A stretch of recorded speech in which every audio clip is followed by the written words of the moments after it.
Slovensko obalo so v zadnjih dneh ponovno preplavili sluzasti gostje. A tokrat ne govorimo o sosedih Italijanih, pač pa o klobučnjakih.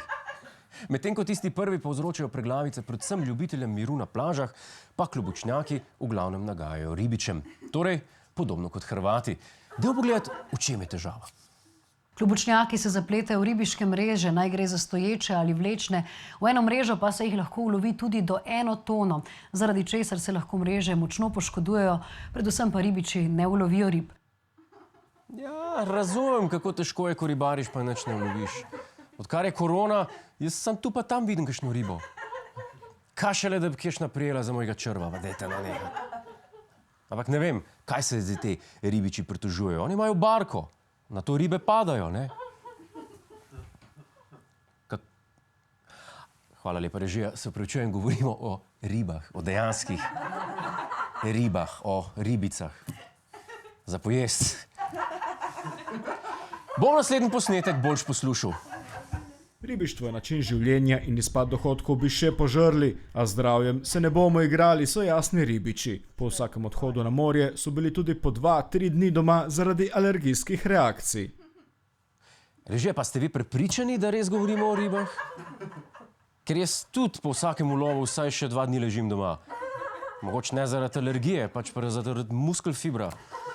Pa včasih zaradi herpesa. Ok, preveč informacij. Pijan sem, kaj čem. Ampak ne toliko, kot je bila ta teden pijana neka voznica na avtocesti. A sploh rabim prebrati, na kateri avtocesti? Se veste, ne?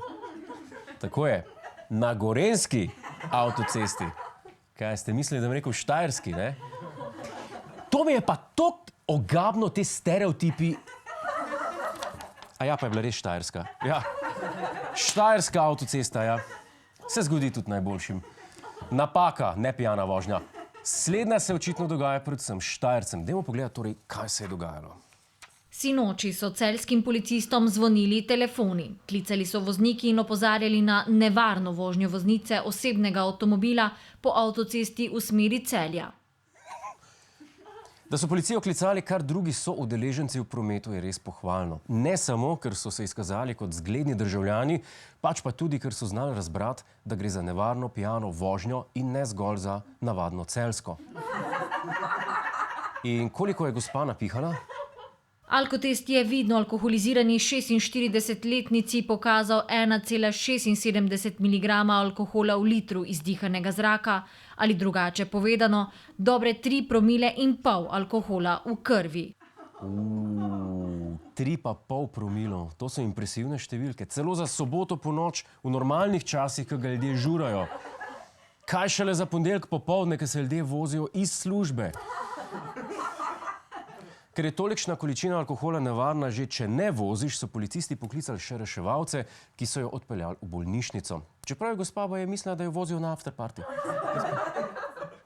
Kaj gremo? Hej, to je naš YouTube kanal, klikni na ta gumb in se naroči, da boš na tekočem. Polajkaj pa nas tudi na Facebooku in na Twitterju, pa na ulici, pa na kakšnem javnem WC-ju.